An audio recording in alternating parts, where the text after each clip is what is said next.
Now I get to introduce someone a lot of us know, someone who has played a large part in the history of our center, including not in the least being one of our fine practitioners. You know, we have a saying, treat and move your feet, which in other words, pray, but then get busy. Well, I can think of no other better example of someone who has taken this teaching, really stepped into it, made it his own, and then got busy. Giving his gift, creating something worthy and expressive of himself, and truly making a difference in our world. A multi-award-winning journalist and filmmaker, I am honored to be able to introduce him today, our dear friend and very busy man, John Frey.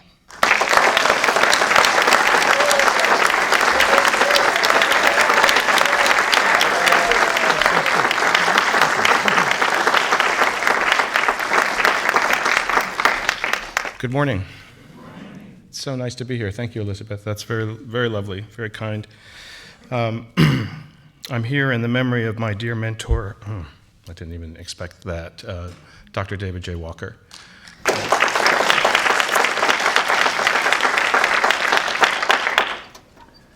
And Cooper Neal.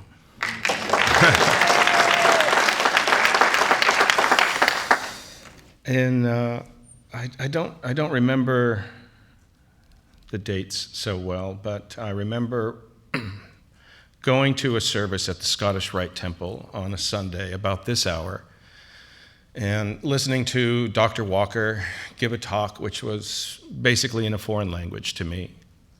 He talked about God within, he talked about using the power of your mind. There was something at the beginning of the service called a treatment.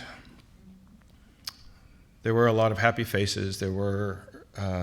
There seemed to be some sort of a community, and it felt a little cultish to me, and it just kind of didn't seem to be my thing. But something settled inside, and I went back the next Sunday, and I started. When was that, Cooper? When was the end of going to Scottish Rite? I think 94. Oh my God. Wow.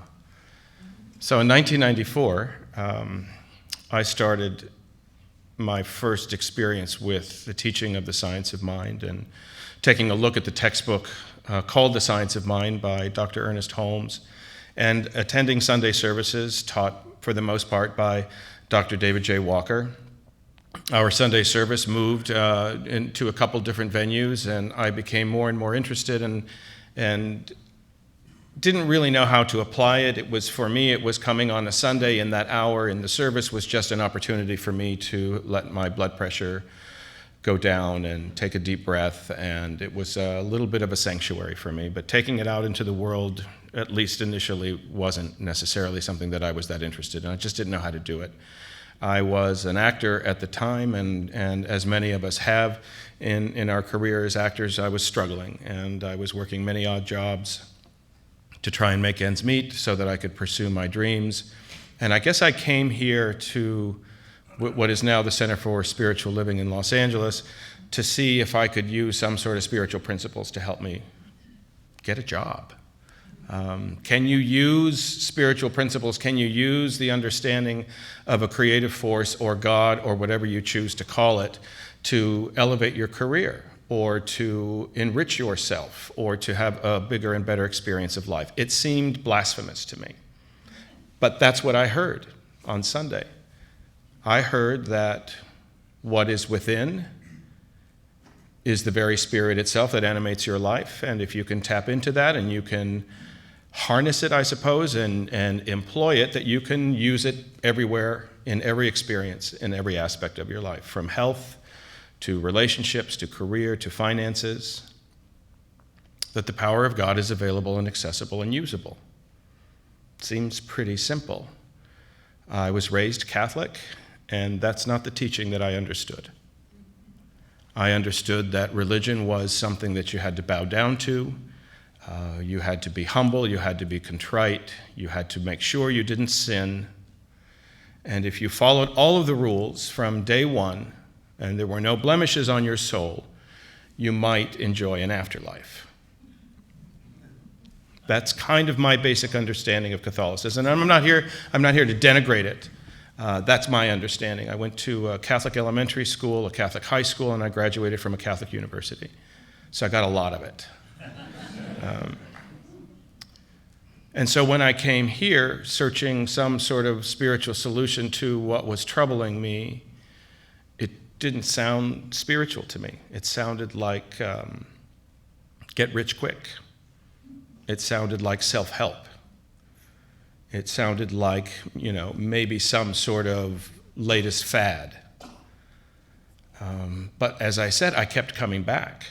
So there must have been something about it. I don't know if it was the people or Dr. Walker or the message or all of it that had me keep coming back every Sunday. And I just dipped my toe in the water. I really didn't get involved. I just sat in the back and I listened. But I kept coming back. And over the course of time, the career, the very reason that I had come to the center to help the situation that I was in, to improve the situation that I was in, was not improving. I would just come and I would listen. And then I would leave and I'd go about my way and I would do the same things that I did the week before and do them the same way and expect the results to be different. And nothing was changing. I wasn't employing the principles. I wasn't using the tools in between Sundays. I just came here to feel good for an hour. I can't tell you what happened or what event or why it changed, but I decided to get a little bit more involved. And I started taking classes. So if I felt good on a Sunday, maybe I could feel good on a Wednesday night. That was kind of as far as I thought. And those classes elevated my consciousness. Remember, on many occasions, the classes being confrontational. If your career isn't working, I don't think that Dr. Walker ever said something like this, but this is what I would hear. If your career isn't working, if you're not advancing, if you're not doing well in your chosen field, all you have to do is look in the mirror. I mean, that's kind of how I interpreted it. That the good that I wanted was up to me and nobody else. It wasn't the agent, it wasn't the business, it wasn't the time of year, it was up to me. So that put a lot of responsibility on my shoulders, and I didn't like it. I mean, I kind of equated that to being a failure because things weren't working. So there were many times in a class, I think they were about 2 hours long at the time, and there was always a break between the first and the second hour, and sometimes I would leave. I would leave halfway through because the information that I was getting, although it sounded real and true, I couldn't handle. Because the person that needed to change was me. I was full of fear, I was full of self-doubt, I was full of blame. If things weren't working, it was you. I didn't feel like I had what it took. Those are the things that kept bubbling up, and those are the things that I didn't want to pay attention to. But I kept coming back. And I kept taking the courses. And the courses added up over the course of time. And I finished my first year of teaching, and then I decided to take a second year and so on. And the next coursework that was left was to be a practitioner and take coursework to become a science of mind practitioner. And I never really considered myself to be a religious person, and I never really thought of someone who would espouse religious beliefs or help other people with their spiritual journey.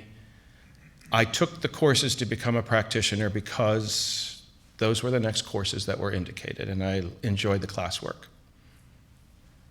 I still really wasn't employing much of it in my life. Not much. In hindsight, I understand that there is evolution, and growth doesn't necessarily take time, but it takes the development of consciousness, and that's what was happening. There was expansion, and there was growth, and there was change, but it was incremental. It's hard to tell if a plant is growing from one day to the next. I travel a lot, and I have a small garden, and I can tell that it's growing if I'm gone for a while. I come back a week later and I can see that something is in bloom that wasn't when I left. But if I look at the garden every 5 minutes, I don't see any change. And that's how I was analyzing myself. In hindsight, there was nothing but change and there was nothing but growth. Every class, every Sunday service, every treatment, every time I opened the book, every time I contemplated the divine within, there was growth. But I wasn't seeing what I wanted as results. I was equating my growth with what was happening in the outside world. I kept coming back. I got my license to be a practitioner, and then I had to help people like you. I don't mean people like you like you're off the street or something, although I did see a couple of you off the street. You know who you are. That's a Dr. Walkerism, isn't it? In the service to others is where I understood the principle. In order for me to give to you my knowledge and my understanding of the divine, I had to understand it for myself. I couldn't bullshit. I'm not allowed to say that, am I? I just felt a pat on my back from Dr. Walker, I think. I really had to be genuine. If I sat with a client and they came to me with a problem and we were supposed to apply spiritual principles for a healing, because that's what a practitioner does, is demand a healing based on spiritual principles, or to not see the malady because in the eyes of God there is no malady, I had to be on my game.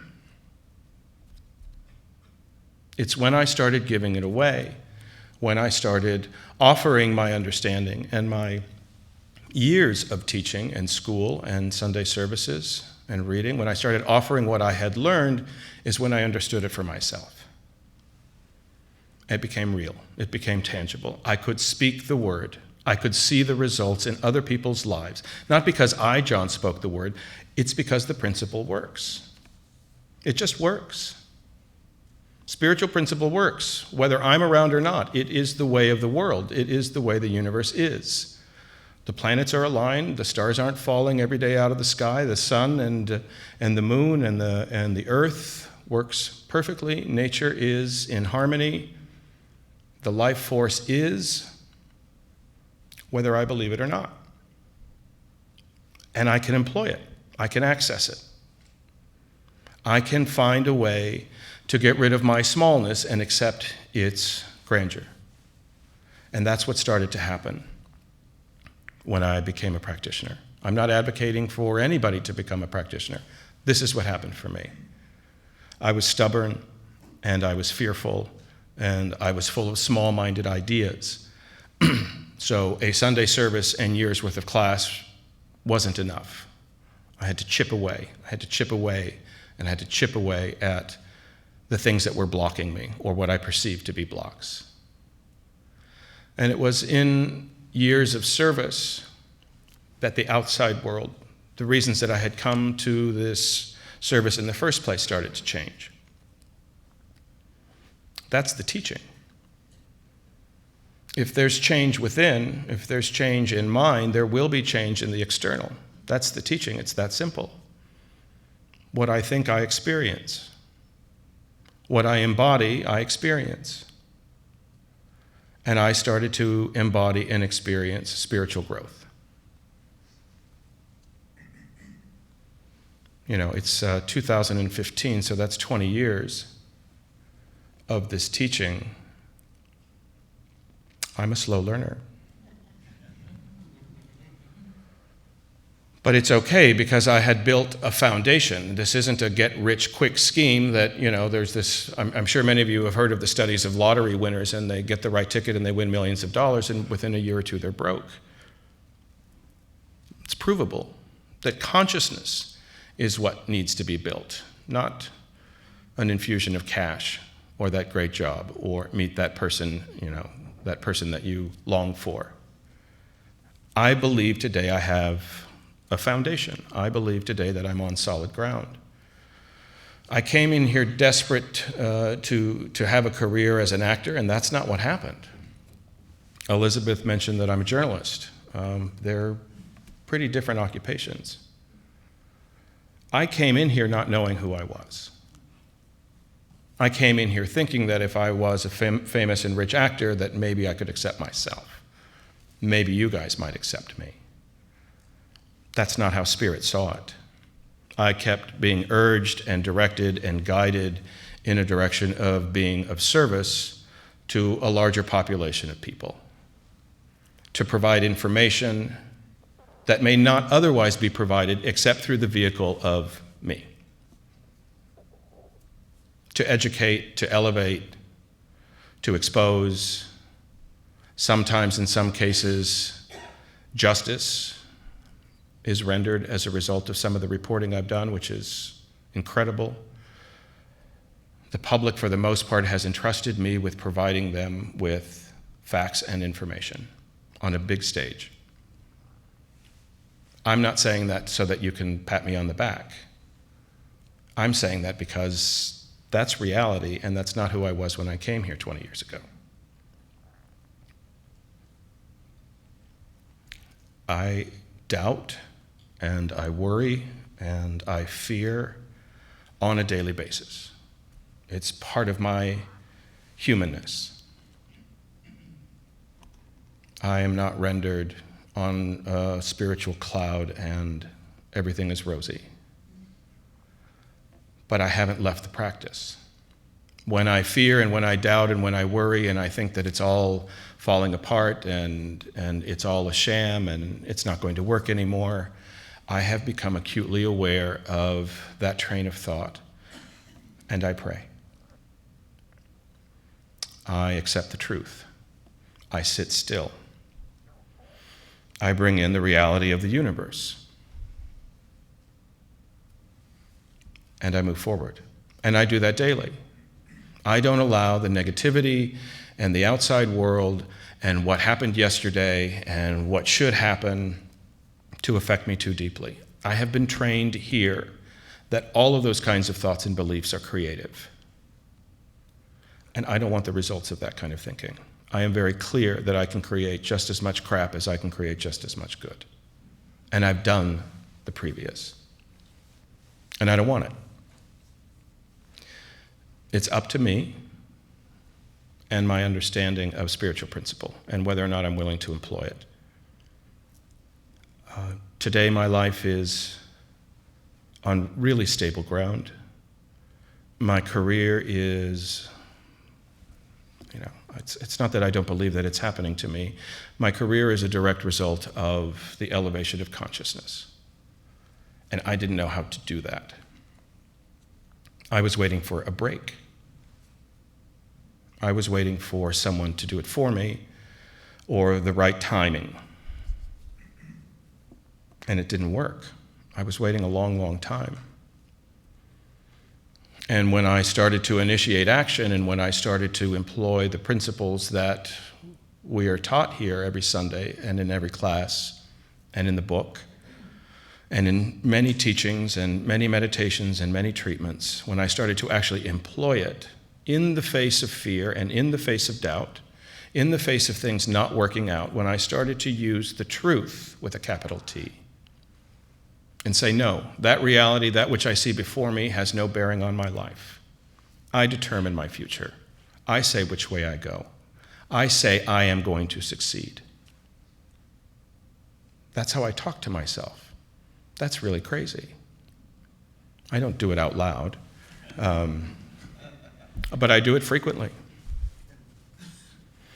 Because if you're like me, there's a lot going on in your life that shows you otherwise. You can turn on the news, you can hear something from a neighbor or a friend, you can get a bill in the mail, you can lose a long-term relationship. So many things can happen that will knock us down or tell us otherwise. I don't pay attention to it much anymore. What Dr. Holmes wrote and understood, and what Dr. David Walker taught me and understood, I believe. It's not hocus pocus for me. It's not magic. It's universal truth. And when and if there are obstructions to the understanding of that universal truth, they should be freed, they should be gotten rid of. That's what I had to do. I had to ask for help. I don't want to sit anymore in an unsuccessful life. I want to make sure that the gifts and talents that were bestowed are offered. It makes me happy. It makes me feel alive. And I'm no special anything. I have what we all have, which is that spark of life. I am fortunate that I was taught by some experts on how to access that spark. Probably the best teachers of this science, including Reverend McLean. And I'd like to thank him for giving me this opportunity to share with you. My life today, I can say emphatically, is a direct result of the teachings of the science of mind. It works. It is a part of me. It is my mental process on a regular basis. And I employ it, and I tap into it, and I understand it. My library is filled with books from Dr. Walker and Dr. Holmes and every other teacher in this science. And when I'm in trouble, and when I'm not in trouble, I pick them up, and I use them, and they work for me. My life is a spectacular result of what goes on in here every Sunday, and I'm eternally grateful for all of you. Thank you all very much.